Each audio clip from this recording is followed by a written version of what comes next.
안녕하셨습니까? 한 주일 동안 또 여러분들 뵙게 되어 반갑습니다. 오늘 여러분들과 또 출애굽기 2장 9절부터 10절부터 이 9절 10절을 강의를 하려고 합니다. 여러분 한 주일 동안 또 여러분들이 가족과 함께 참 행복한 시간을 보내시리라고 믿습니다. 그러나 우리가 이제는 하나님 안에서 하나님의 말씀으로 하나된 가족이 되고 형제, 자매가 되는 그러한 역사가 여러분들과 함께 하기를 진심으로 바라면서 오늘 제가 네 번째 시간인가요? 지금 출애굽기 네 번째 시간 말씀으로, 즉 출애굽기 9장 10절 말씀으로 이어가서 바로 말씀으로 들어가겠습니다. 바로의 딸이 그에게 이르되 이 아이를 데려다가 나를 위하여 젖을 먹이라. 내가 그 삭슬 주리라. 여인이 그 아이를 데려다가 젖을 먹이더니 그 아이가 자라매 바로의 딸에게로 데려가서 그의 아들이 되니라. 그가 그 이름을 모세라 하여 가로되 이는 내가 그를 물에서 건져내었으며 하였더라 말하고 있는데, 자, 바로의 딸이 요게벳에게 아기를 데려다가 젖을 먹이라 한 것은 물론 육신의 양식의 젖을 먹이라는 뜻도 되지만 히브리인으로 자라게 하는 하나님의 생명의 말씀을 먹이라는 의미도 있는 것입니다. 그래서 여인이 아이를 데려다가 젖을 먹이더니 함은 모세를 히브리인으로 양육했음을 나타내는 것이라고 볼 수 있는 것입니다. 즉 바로는 남자아이를 모두 하수에 던져서 죽이라고 하여 모세를 죽이라고 하였지만 바로의 딸은 모세를 어릴 적부터 바로의 왕궁에서 이집트의 학문을 가르쳐 애굽 사람으로 만들어 그의 아들이 되게 하려고 하였다는 것입니다. 즉 바로 공주가 모세의 이름을 모세로 하는 것도 모세가 자라서 자신의 이스라엘 사람이라는 것을 알게 되더라도 공주 자신이 모세를 하수에서 건져내어 살려주지 아니하였다면 하수에 버림받아 죽었을 것이라는 사실을 기억하게 하여 끝까지 애굽인으로 살게 하려는 의도에서 내가 그를 그 물에서 건져내었음이라는 뜻의 이름을 지었을 것으로 우리는 보는 것입니다. 그리고 2장 11절 12절 말씀에 모세가 장성한 후에 한 번은 자기 형제들에게 나아가서 그 고되게 노동하는 것을 보다니 어떤 애굽 사람이 어떤 히브리 사람 곧 자기 형제를 치는 것을 본지라.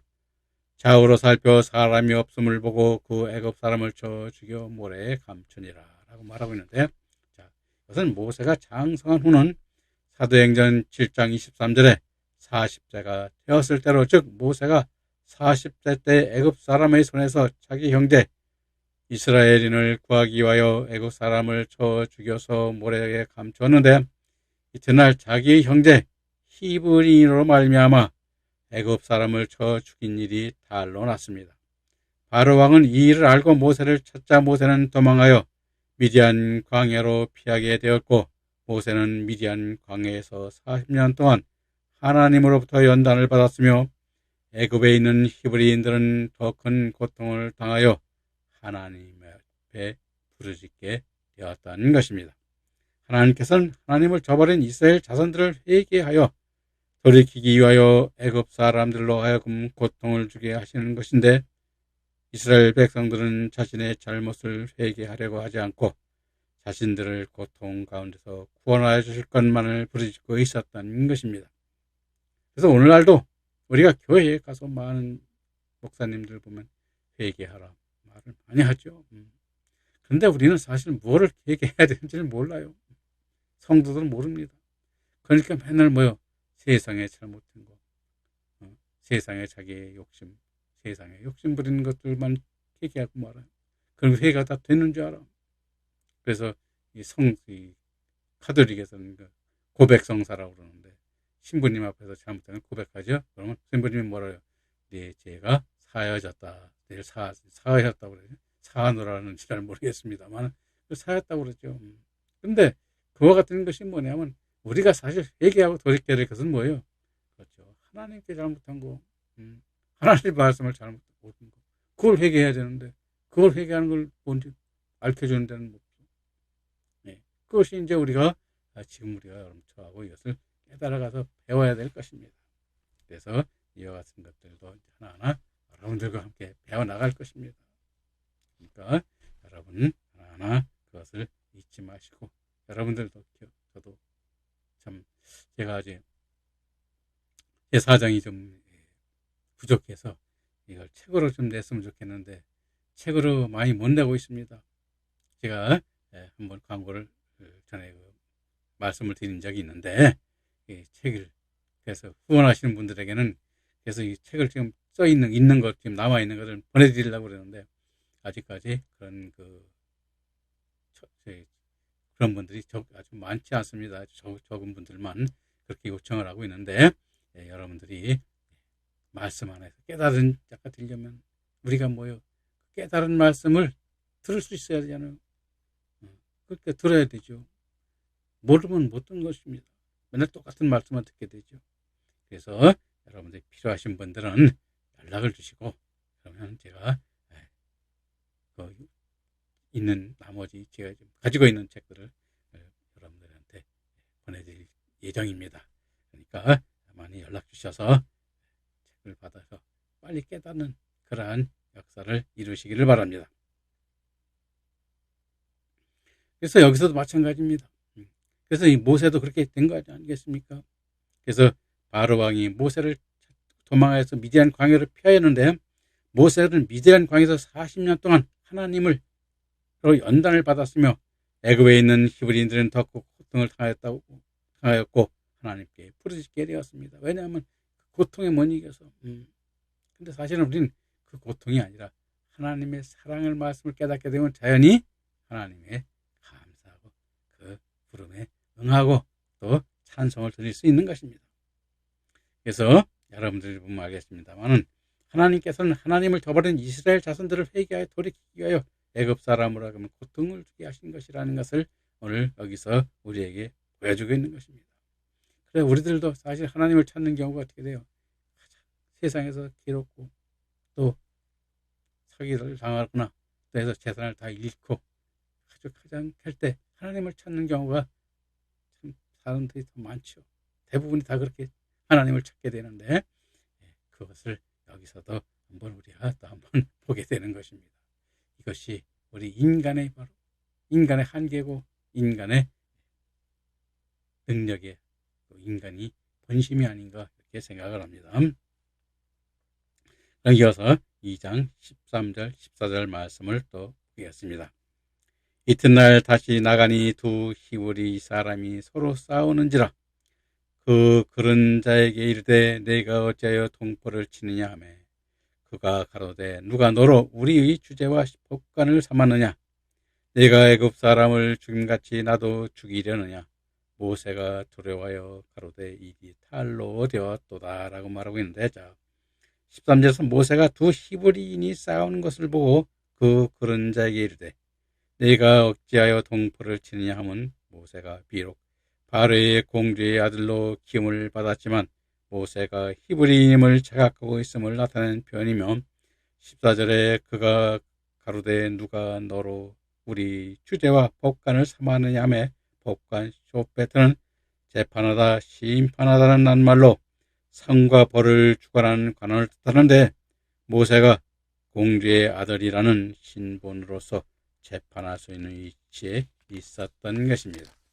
그런데 뜻밖에도 아무도 알지 못할 것이라고 생각했던 히브리인을 치는 애굽인을 보고 모세가 그 애굽인을 쳐 죽여 모래에 숨긴 이를 싸우던 히브리인이 내가 애굽 사람을 죽임같이 나도 죽이려느냐 말하였을 때 모세는 그의 탈로 났음을 알고 두려워하였는데 이는 자신의 동족인 히브리인으로부터 갑자기 대적을 받음으로써 바로의 눈을 피하는 문제와 자신의 마음을 알아주지 않는 히브리인에 대한 불안한 심리 그리고 자신이 미래에 대한 불확실성 때문에 두려워했던 것을 두려워했음을 우리는 보여주고 있는 것입니다. 바로 이것은 인간적인 두려움인 것입니다. 우리 인간이죠. 인간들은 그와 같이 두려움이 있게 되고 육신의 두려움이 있고 또 육신에 강해지는 그러한 폭행과 또 거기에 대한 핍박들이 이와 같이 고통스러움을 우리에게 보여주는데 우리는 그와 같은 고통 안에서 다 살고 있는 거죠. 사실은 육체적인 고통 아니면 정신적인 고통 항상 따르게 되는데 이것을 다 우리는 세상적 삶의 세상적 욕망으로부터 비롯되는 것임을 우리는 깨달아야 되는 것입니다. 그래서 여러분들도 그와 같은 것들을 깨닫고 우리가 뭐예요?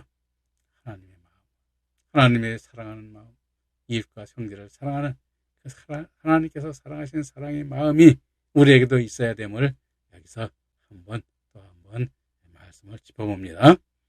15절 말씀 보겠습니다. 바로가 이 일을 듣고 모세를 죽이고자 하여 찾은지라 모세가 바로의 낯을 피하여 미디안 땅에 머물러 하루는 우물 곁에 앉았더라 라고 말하고 있습니다. 자, 바로가 모세의 일을 듣고 모세를 죽이고자 하였는데 즉 바로는 자신의 정적 힘으로 바로는 모세를 죽일 저의 힘을 알고 죽이려 한 것입니다.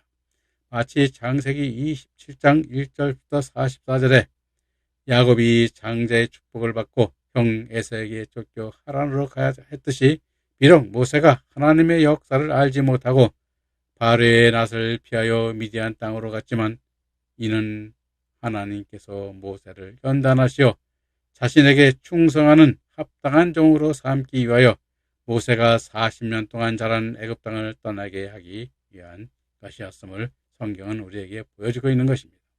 즉 미디안 땅인 히브리어 미디안, 베에레치의 미디안은 심판을 뜻하는 땅의 이름으로 창세기 25장 1절 2절에 아브라함의 세 번째 척 후드라와 사이에 네 번째로 태어난 아들 미디안의 후손들이 살던 땅으로 지금 사우디 아라비아 중부지방인 아카비아만을 추정하고 있습니다. 그리고 모세가 하루는 우물 곁에 앉았더라 했는데 모세가 우물 곁에 앉았다는 것은 즉 우물인 함메르느가 구약의 시대에 생명수를 주는 교회를 나타냄으로써 모세가 구약의 율법 교회에 있음을 여기서 보여주고 있는 것입니다. 그리고 16장 16, 17절에 미디안 제사장에게 7달이 있더니 그들이 와서 물을 길어 구유에 채우고 그 아비의 양무리에게 먹여야 하는데 목자들이 와서 그들을 쫓는지라 모세가 일어나 그들을 도와 그 양무리에게 먹이니라 라고 말하고 있는데 자, 미디안의 제사장의 딸 7이 있더니 미디안 제사장은 미디안의 목회자를 말하는 것인데 제사장이라는 히브리어 코헨은 유일하신 여호와 하나님의 제사장만 제사장이라 하는 것이 아니라 우상을 섬겼던 미가의 족속들도 그들을 섬기고 제사를 주관하는 사람을 제사장으로 불렀듯이 미디안 제사장 역시 미디안 신앙을 인도하는 제사장으로서 그에게 7달이 있다는 7달은 미디안 제사장의 믿음의 열매로 열매 맺지 못한 신앙으로 이끄는 제사장임을 우리에게 보여주고 있는 것입니다. 그러므로 그들이 와서 물을 길어 구유에 채우고 그 아비의 양무리에게 먹이려고 하는데 하시고 있는 것으로 즉 구유는 짐승의 먹이통이 뜻이 짐승으로 양육하는 생수를 먹이려 함을 표현한 것이요 목자들이 와서 그들을 쫓는 것은 미디안의 제사장이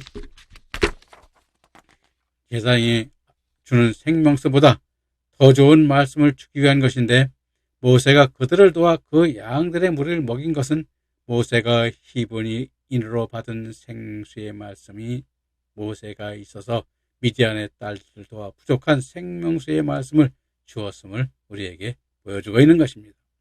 그래서 우리가 오늘날도 뭐냐면 말씀이 참 믿음이 어린 그러한 말씀이 있고 또 청년된 믿음의 말씀이 있고 또 장성한 자의 믿음이 있고 그래서 이 장로로 된 그의 믿음이 말씀이 또 나타나고 있는 것입니다.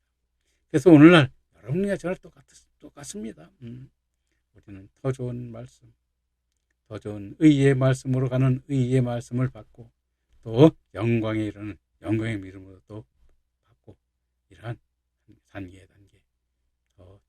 부활과 하나님께서 역사하시는 하늘의 상급과 영광이 있는 그 믿음을 깨달아 그 길로 가는 자가 되어야 됨을 우리 성경은 말씀하고 있는데, 모세 또한 그와 같은 것임을 우리에게 여기서 보여주는 것입니다. 그리고 2장 18, 19절 말씀에 그들이 그 아비 르우엘에게 이를 때에 아비가 가로되 너희가 오늘은 어찌하여 일찍 돌아왔느냐. 그들이 가로되 한 애굽 사람이 우리를 목자의 손에서 건져내고 이를 위하여 물을 길어 양 무리에게 먹였나이다 라고 말하고 있는데, 자, 그들의 아비는 미디안의 제사장 르우엘은 전능자의 친구 또는 하나님의 친구라는 의미의 이름인데, 모세의 장인은 민수기 10장 29절에 르우엘로, 사사기 4장 11절에서는 호밥으로 또는 이드로로 불려지고 있습니다.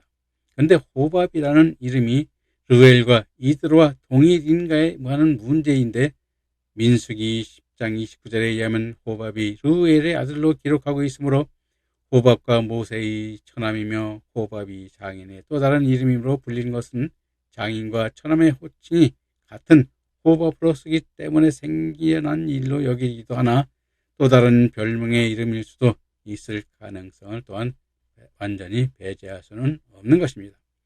그리고 그의 딸들은 19절에 아비가 일찍 돌아온 연유에 대하여 대답하고 있는데, 19절에서 미디안 제사장의 딸들이 모세를 한 애굽 사람이라 한 것은 모세가 애굽을 떠날 때 공주의 아들로서 입은 복장 그대로 떠났고 40년 동안 애굽의 왕실에서 살았기 때문에 애굽으로 본 것으로 자연스러운 것이며, 우리들을 목자의 손에서 건져내고 우리를 위하여 물을 길어 양 무리에게 먹였나이다 함은 디모데전서 5장 16절에 만일 믿는 여자에게 과부나 친척이 있거든 자기가 도와주고 교회로 짐지지 말게 하라. 이는 참가부를 도와주게 하려 함이라 말씀하고 있음과, 에베소 4장 12절에 이는 성들을 온전케 하여 봉사의 일을 하게 하며 그리스도의 몸을 세우려 하심이라 말씀하고 있듯이, 하나님께서는 모든 사람들에게 다른 사람을 도우며 살아가기를 바라듯이 모세를 생명을 살리는 돕는 자로 세우기 위하여 하나님께서 모세가 물을 길어주는 것까지 강조하여 딸들이 말하게 은밀하게 역사하신 것임을 우리는 여기서 보게 되는 것입니다. 그래서 우리가 역사라는 것이 하나님께서는 그래서 어떻게 크게 해요? 아니요, 은밀하게 하시는 것입니다. 우리도 그렇죠. 오른손이 한 것을 왼손이 모르게 하라. 즉 은밀하게 하라는 얘기인 것입니다. 대놓고 뭐 내가 했느니 뭐 했느니 자랑하며 내를 높이는 자가 되지 말고 겸손한 자가 되어 낮은 자리에 앉아있는 자가 되어 하나님께서 기뻐하는 자가 그러한 자임을 오늘 우리에게 또 여기서 말씀을 드리는 것입니다. 그러면 2장 20절 말씀을 보겠습니다. 아비가 그 딸들에게 이르되 그 사람이 어디 있느냐? 너희가 어찌하여 그 사람을 버리고 왔느냐? 그를 청하여 음식으로 대접하라 하였더라 라고 말하고 있는데, 자 20절에서 너희가 어찌하여 그 사람을 버리고 왔느냐? 그를 청하여 음식으로 대접하라 하였더라 하며, 그 사람을 버리고 왔느냐의 히브리어 아자푸테는 배반하다, 버리다, 도망하다의 뜻으로, 즉 모세의 도움을 받은 딸들에게 미디안의 제사장 르우엘이 그 딸들을 책망하고 모세를 청하여 음식을 대접하라고 하였는데, 이는 히브리서 11장 23절부터 26절에 믿음으로 모세가 낳았을 때에 그 부모가 아름다움의 아이임을 보고 석 달 동안 숨겨 임금의 명령을 무서워 아니하였으며, 믿음으로 모세는 장성하여 바로의 공주의 아들이라 칭함을 거절하고 도리어 하나님의 백성과 함께 고난받기를 잠시 죄악의 낙을 누리는 것보다 더 좋아하고 그리스도를 위하여 받는 능력을 애굽 모든 보화보다 큰 재물로 여겼으니 이는 상조심을 바라봄이라 한 하나님의 종임을 르우엘이 깨달아 보았기 때문인 것입니다. 그래서 우리가 특별한 자, 특출한 자, 그래서 특별한 자는 뭐예요? 이렇게 특별한 교육도 받고 특별한 자에게 양육을 받게 되는데 역시 모세도 그와 같은 존재였으므로 하나님의 합당한 자였음을 우리에게 보여주는 것입니다. 그리고 임금의 명령을 무서워하지 아니하였으며 하면 그때의 애굽의 왕이었던 투트모스 1세가 명령하였던 이스라엘 백성들의 새로 태어나는 모든 사내 아이들을 나일강에 버려 죽이게 한 명령을 무서워하지 않았다는 뜻인데, 당시 이 명령을 어기면 부모들과 산파들도 죽임을 당하였으나 모세의 부모는 하나님의 역사를 기대하며 믿음으로 모세를 3개월 동안 키우다가 나일강에 띄워 보냈음을 말씀하고 있는 것입니다. 그리고 24절에 믿음으로 모세는 장성하여 바로의 공주 아들이라 칭함을 거절하고 했는데, 모세가 믿음으로 장성할 수 있었던 것은 출애굽기 2장 8절 9절에 바로의 딸이 그에게 이르되 가라, 그 소녀가 가서 아이의 어미를 불러오니 바로의 딸이 그 아이를 데려다가 나를 위하여 젖을 먹이라 하면서 보여주고 있습니다. 즉 모세의 유모로 들어간 요백엣이 육체적으로는 육신의 젖을 먹였고 교육적으로는 히브리인으로 가르쳤음을 또 깨닫게 하는 것입니다. 당시 공주는 무남 동료로서 그녀 아들이 된다는 것은 장차 애굽의 왕실의 모든 권리를 상속받는 자가 됨을 뜻하는 것입니다. 그러나 모세는 애굽의 이 모든 권세를 버리고 하나님의 뜻에 따랐듯이 출애굽기 2장 11절 14절에 모세가 장성한 후에 어떤 애굽 사람이 자기 형제를 치는 것을 보고 그 애굽 사람을 쳐 죽여 모래에 감추었으나 그 일이 히브리 통적에 의하여 달로나 미디안 광야에 피신하였음을 기록하고 있으니 모세 또한 믿음의 사람임을 깨달아보게 할 수 하는 것을 여기는 우리는 깨달아볼 수 있는 것입니다. 그리고 또 도리어 하나님의 백성과 함께 고난받기를 좋아했다는 토라오 투데우는, 즉 하나님의 백성은 그리스도를 믿는 영적 이스라엘 백성을 뜻하는 것이며 그들과 함께 받는 고난은 하나님의 영광을 나타내는 삶이 되지 못하고 세상의 영광을 나타내는 흙으로 벽돌을 굽는 일, 즉 생명이 없는 일에 노역을 하는 고난을 말하는 것입니다. 즉 잠시 죄악의 낙을 누리는 것보다 더 좋아하고요. 즉 죄악의 낙은 즉 히브리어 하마르티아스 아폴라우신으로, 즉 모세가 애굽의 왕궁에서 누릴 세상의 부귀와 영광과 권세들이 죄악의 낙원이라는 것으로 야고보서 4장 4절에 간음하는 여자들이여 세상과 벗된 것이 하나님의 원수임을 알지 못하느뇨.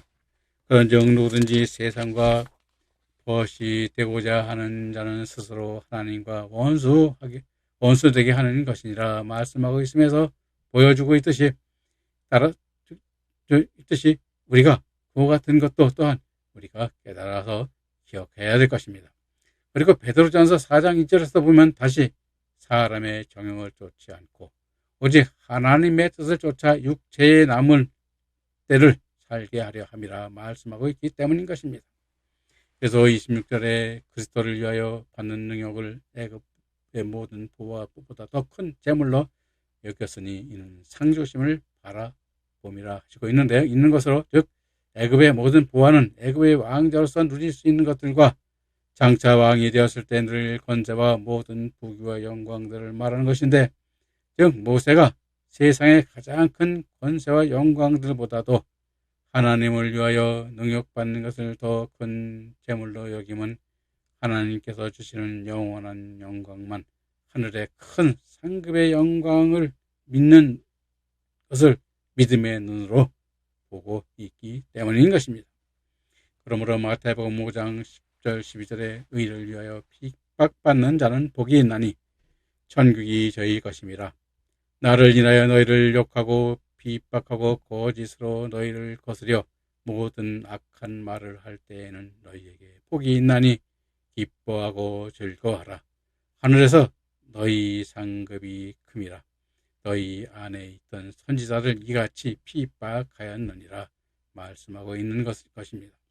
따라서 미디안의 제사장 루엘이 창세기 19장 1절 8절에 아브라함이 천사를 대접하였듯이 루엘 또한 그의 딸들에게 모세를 청하여 대접하라고 하고 있는 것입니다.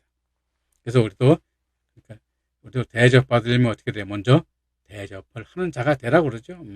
그래서 우리가 여러분들이나 저나 똑같습니다. 하나님의 말씀으로 대접하고 생명의 말씀으로 대접해서 그가 하나님의 아들로 거듭나고 하나님의 백성으로 거듭나는 그러한 역사가 이루어져야 됨을 우리 성경은 항상 우리에게 가르치고 있는 것입니다. 그리고 21절, 22절 말씀을 또 보겠습니다. 모세가 그와 동거하기를 기뻐하며 그가 그 딸 십보라를 모세에게 주었더니 그가 아들을 낳음에 모세가 그 이름을 게르솜이라 하여 가로되 내가 타국에서 객이 되었음이라 하였더라 라고 말하고 있는데, 자, 모세가 그와 동거하기를 기뻐했다는 미디안 제사장의 딸 십보라로 작은 새라는 뜻의 이름으로 모세를 돕는 배필의 직분자로 하나님께서 예비하여 모세에게 함께하게 준비해 주신 것이요, 또한 구약시대의 이방인인 미디안 제사장의 딸 십보라를 모세의 아내로 함께 하시면 이방인들에게도 구원의 문이 열려 있었음을 보여주고 있음을 깨닫게 하시고 있는 것입니다.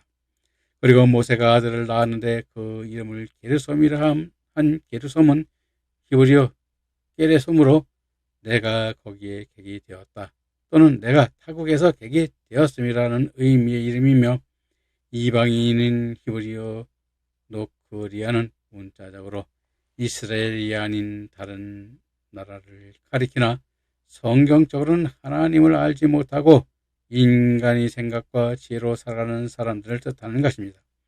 그런데 모세가 타국의 객이 되었다는 객인 게르는 나그네를 뜻하는 것으로 모세가 히브리인임을 언제나 간직하고 미디안 땅을 때가 되면 떠나 이스라엘 백성들을 애굽으로부터 이끌어내야 할 것임을 예시하고 있음을 보여주고 있는 것입니다. 히브리서 11장 13, 14절에 이 사람들이 다 믿음을 따라 죽었으며 약속을 받지 못하였으되 그것들을 멀리서 보고 환영하며 또 땅에서는 외국인과 나그네로라 증거하였으니 이같이 말하는 자들은 본향을 찾는 것을 나타내미라. 함으로써 우리들은 모두 나그네임을 깨닫게 하는 말씀인 것입니다. 그래서 오늘 우리가 가는 것이 뭐냐? 이 지구에서 우리의 삶은 하늘나라 아버지의 집으로 가는 그러한 나그네 삶임을 말하는 것입니다. 근데 나그네가 뭐요? 세상에 이렇게 많이 쌓으려고 필요가 있어요? 없죠.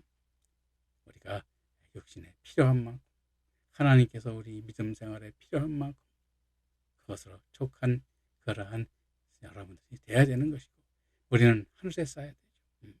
하늘에 상급이 쌓는 그러한 믿음의 길, 그것도 앞으로 또 하나하나 또 설명을 할 것입니다. 그러므로 앞으로 많이 기대해 주시고 오늘 말씀 여기서 마치도록 하겠습니다. 그럼 다음 시간에 또 뵙도록 하겠습니다. 안녕히 계십시오.